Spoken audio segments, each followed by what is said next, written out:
It is a giant in its own right. The giant African land snail.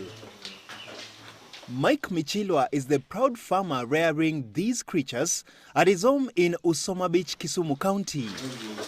So how did he slide into this venture? My first exposure to the giant African land snail was actually in Ghana. We had gone in for a conference on fair trade issues. And we are walking the streets of Ghana and we are finding people eating all these strange snails. In fact, we thought it was a joke. And when we asked them what they were doing, they also thought we were crazy because we were allowing a lot of food to run around without diet.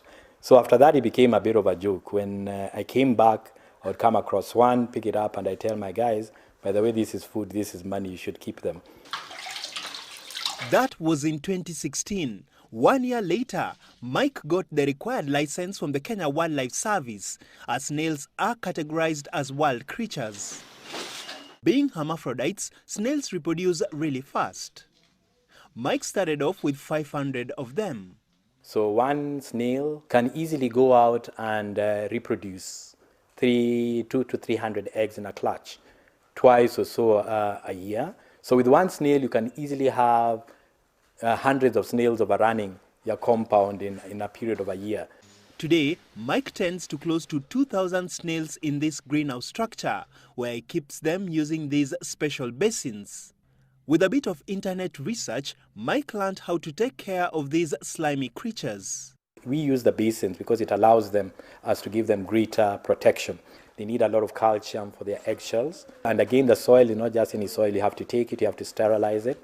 So one way, of course, then is heating, or boiling it with hot water for some time to kill any potential enemies that might be in it. Even a lot of the waste food you have, you've eaten mangoes or you've had pineapple or pawpaw, the waste covers and the rest, feed them to your snails. They love fruits.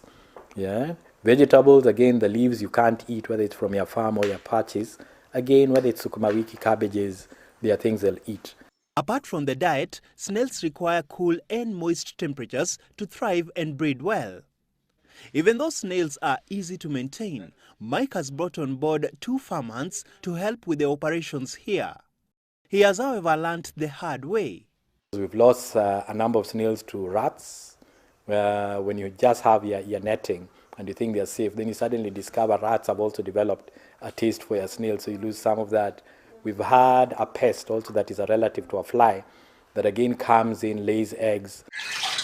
It's about 12 months. If well taken care of, the giant African land snail can live for a span of 5 to 7 years. The returns in this venture are not bad either. Currently, the market price is $25, so say about $2,500 for about a kilo of snails.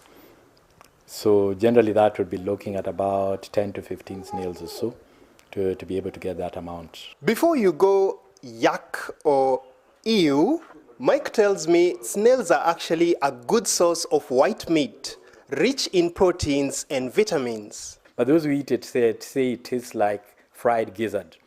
So since I come from the Western communities, then the gizzard is quite an interesting thing to look at. Typically you take it, put it in a pot of boiling water for 5 or so minutes. That gets rid of the mucus. And after that, then you can either fry it, you can bake it, you can boil it. The market is so big because there's a large demand from West Africans. There are a lot of West African brothers and sisters in the country right now. They're the Asians and they're the Europeans. According to Kenya Wildlife Service, there are very few snail keepers in Kenya. Opposition leader Raila Odinga's daughter Rosemary is among those farmers. KWS, however, conducts regular monitoring and inspection for anyone practicing game farming. But the beautiful thing with snails is they're not noisy, they're very quiet.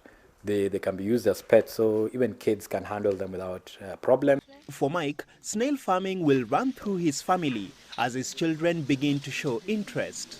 He now has a lot of work ahead of him to meet the expected demand. And he's not slowing down anytime soon. Dennis Otieno, Smart Farm.